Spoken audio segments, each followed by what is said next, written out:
Hi dears, welcome back to Ladies Planet. ഇന്ന് നമ്മൾ ചെയ്യുന്നത് വെറൈറ്റി ആയിട്ടുള്ളൊരു തരിക്കഞ്ഞിയാണ് കേട്ടോ. നിങ്ങൾ ഇതുവരെ ട്രൈ ചെയ്ത് നോക്കിയിട്ടില്ലാത്ത നല്ല ടേസ്റ്റി ആയിട്ടുള്ളൊരു തരിക്കഞ്ഞിയാണ്. തരിക്കഞ്ഞിയും പാലൂദയൊക്കെ നോമ്പിന് ഒഴിച്ചുകൂടാൻ പറ്റാത്ത ഡ്രിങ്ക്സ് ആണല്ലോ. അപ്പോൾ നമ്മൾ 2 ദിവസം മുമ്പ് വെറൈറ്റി ആയിട്ടുള്ളൊരു പാലൂദ ചെയ്തിട്ടുണ്ടായിരുന്നു. അപ്പോൾ ഇന്ന് നമ്മൾ ചെയ്യുന്നത് ഒരു സീക്രട്ട് ഇൻഗ്രീഡിയൻറ്റ് ചേർത്തിട്ടുള്ളൊരു തരിക്കഞ്ഞിയാണ് കേട്ടോ. ഒരു തവണ നിങ്ങൾ ഇതുപോലെ ഉണ്ടാക്കി നോക്കിയാൽ പിന്നെ ഇതുപോലെ തന്നെ ഉണ്ടാക്കുകയുള്ളൂ. അത്രയും ടേസ്റ്റാണ് കേട്ടോ. നമുക്ക് എങ്ങനെയാണ് ഈ തരിക്കഞ്ഞി ഉണ്ടാക്കുന്നതെന്നുള്ളത് നോക്കാം. അപ്പോൾ ഈ ഒരു തരിക്കഞ്ഞി ഉണ്ടാക്കാൻ വേണ്ടിയിട്ട് ഞാനിവിടെ 1 കപ്പ് പാലും 1 കപ്പ് വെള്ളമാണ് കേട്ടോ എടുക്കുന്നത്. അത് നമുക്കൊരു സോസ് പാനിലേക്ക് ചേർത്ത് കൊടുക്കാം. ഇനി നിങ്ങൾക്ക് മുഴുവനായിട്ട് പാല് വേണമെങ്കിൽ അങ്ങനെ എടുക്കാം കേട്ടോ.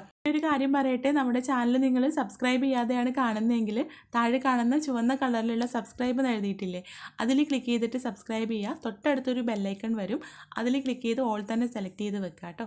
അപ്പോൾ ഞാനിവിടെ ഈ സോസ് പാനിലേക്ക് 1 കപ്പ് പാലും 1 കപ്പ് വെള്ളവും ചേർത്തിട്ടുണ്ട്. ഇനി നമുക്കിതിലേക്ക് റവ ചേർത്ത് കൊടുക്കാം.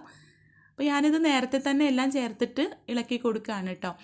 നിങ്ങൾക്ക് വേണമെങ്കിൽ തിളച്ച സമയത്ത് ചേർത്താലും മതി. ഞാനിവിടെ 1.5 ടേബിൾ സ്പൂൺ റവയാണ് എടുത്തിട്ടുള്ളത്, വറുത്ത റവയാണ്.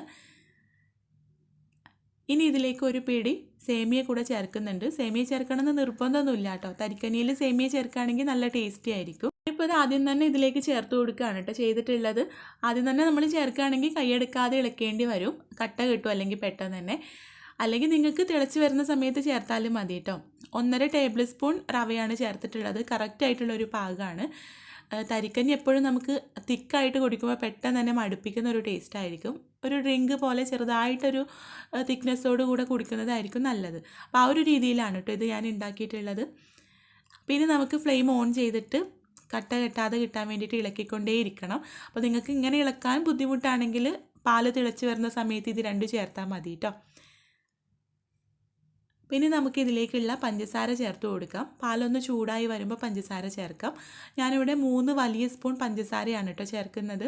അപ്പോൾ അതൊക്കെ നമ്മുടെ ഓരോരുത്തരുടെയും മധുരത്തിനനുസരിച്ച് അങ്ങോട്ടും ഇങ്ങോട്ടൊക്കെ മാറ്റം വരും.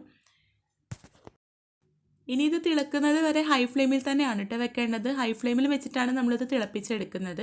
അതുകൊണ്ടാണ് ഇത് ഇളക്കി കൊടുത്തുകൊണ്ടേ ഇരിക്കണം എന്ന് പറയുന്നത്, അല്ലെങ്കിൽ റവയും സേമിയൊക്കെ പെട്ടെന്ന് തന്നെ കട്ട കെട്ടും. അപ്പോൾ ഹൈ ഫ്ലെയിമിൽ വെച്ചിട്ട് ഇത് തിളച്ച് വരുന്ന സമയത്ത് നമുക്ക് ലോ ഫ്ലെയിമിലേക്ക് മാറ്റിയിട്ടൊരു 2-3 മിനിറ്റ് വെക്കുക. അപ്പോഴേക്കും റവയും സേമിയൊക്കെ പാകത്തിന് വെന്ത് വരും. നോക്കൂ, ഇതുപോലെ തിള വരാൻ തുടങ്ങിയിട്ടുണ്ട്.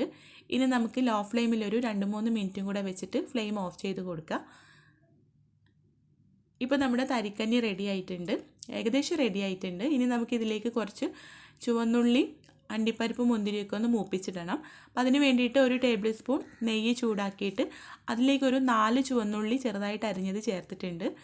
അപ്പോൾ ഇതൊന്ന് മൂത്ത് വരുമ്പോൾ ഇതിലേക്ക് കുറച്ച് അണ്ടിപ്പരിപ്പും അതൊന്ന് കളർ മാറി വരുമ്പോൾ കുറച്ച് കിസ്മിസും കൂടെ ചേർത്തിട്ട് ഒന്ന് മൂപ്പിച്ചെടുക്കുക. പാലൂദ ഉണ്ടാക്കിയ സമയത്ത് കുറേ പേര് ചോദിച്ചിരുന്നു എന്തിനാണ് ഈ ചുവന്നുള്ളിയൊക്കെ ചേർക്കുന്നതെന്ന്. ട്രഡീഷണലായിട്ട് പാലൂദ തരിക്കഞ്ഞിയൊക്കെ ഇതുപോലെയാണ് ഉണ്ടാക്കുന്നത്. അപ്പോൾ അതുപോലെ നമ്മൾ ഫോളോ ചെയ്യാമെന്ന് മാത്രം. അപ്പോൾ നിങ്ങൾക്ക് താല്പര്യം ഉണ്ടെങ്കിൽ ചേർത്താൽ മതി കേട്ടോ. നമ്മുടെ ഓരോരുത്തരുടെയും ടേസ്റ്റിനനുസരിച്ച് ചേർത്ത് കൊടുക്കുക. അപ്പോൾ ഈ ഉള്ളിയും അണ്ടിപ്പരിപ്പും മുന്തിരിയും നമ്മളിവിടെ മൂപ്പിച്ചെടുത്തിട്ടുണ്ട്. ഇതിവിടെ മാറ്റി വെക്കാം. ഇപ്പോൾ നമ്മുടെ തരിക്കഞ്ഞി ചെറുതായിട്ടൊന്ന് ചൂട് പോയിട്ടുണ്ട്. ഇനി ഒന്നുകൂടെ തണുക്കുമ്പോഴേക്കും അതിൻ്റെ ആ ഒരു പാകത്തിന് തന്നെ നമുക്ക് കിട്ടും കേട്ടോ. ഇപ്പോൾ തന്നെ ചെറുതായിട്ട് കുറുകിയിട്ടുണ്ട്. ഇത് തണുത്ത് വരുമ്പോൾ ഒന്നുകൂടെ ഒന്ന് കുറുകി വരും കേട്ടോ. ഇനി നമുക്ക് ഇതിലേക്കുള്ള സീക്രട്ട് ഇൻഗ്രീഡിയൻറ്റ് ചേർത്ത് കൊടുക്കാം. ഇതിലേക്ക് ഞാൻ ചേർക്കുന്നത് 1/2 ടീസ്പൂൺ വാനില എസൻസ് ആണ്. നിങ്ങൾ ഇനി തരിക്കഞ്ഞി ഉണ്ടാക്കുന്ന സമയത്ത് ഒരു തവണ ഇതുപോലെ ഒന്ന് ഉണ്ടാക്കി നോക്കണം കേട്ടോ. നല്ല ടേസ്റ്റിയാണ്, നല്ലൊരു ഐസ്ക്രീമിൻ്റെ ഒക്കെ ഒരു ടേസ്റ്റാണ് കേട്ടോ. നിങ്ങൾ ഒരു തവണയെങ്കിലും ഉണ്ടാക്കി നോക്കണം. കുട്ടികൾക്കും വലിയവർക്കൊക്കെ ഒരുപോലെ ഇഷ്ടപ്പെടുന്ന ഒരു തരിക്കഞ്ഞി തന്നെ ആയിരിക്കും. അപ്പോൾ നിങ്ങൾ ട്രൈ ചെയ്ത് നോക്കുന്ന സമയത്ത് ഫീഡ്ബാക്ക് അറിയിക്കാൻ മറക്കരുത്. പിന്നെ ഒരു കാര്യം കൂടെ പറയട്ടെ, നമ്മുടെ ഈ ഒരു സീക്രട്ട് ഇൻഗ്രീഡിയൻറ്റിനെ കുറിച്ച് നിങ്ങൾ കമൻറ്റ് ബോക്സിൽ പറയരുത് കേട്ടോ. കാരണം വീഡിയോ കാണാൻ വരുന്ന ഒരാൾക്ക് ആദ്യം തന്നെ ആ ഒരു ഇൻഗ്രീഡിയൻറ്റ് മനസ്സിലായി കഴിഞ്ഞാൽ അവർ ചിലപ്പോൾ വീഡിയോ മുഴുവനായിട്ട് കാണില്ല. അപ്പോൾ പറഞ്ഞ പോലെ കേട്ടോ, ആരും പറയരുത്. അപ്പോൾ എന്തായാലും നമുക്ക് അടുത്ത നല്ലൊരു വീഡിയോ ആയിട്ട് കാണാം. നിങ്ങളിത് ട്രൈ ചെയ്ത് നോക്കണം കേട്ടോ. നിങ്ങൾക്ക് ഇഷ്ടപ്പെടുകയാണെങ്കിലും അല്ലെങ്കിലും ഫീഡ്ബാക്ക് അറിയിക്കാൻ മറക്കരുത്.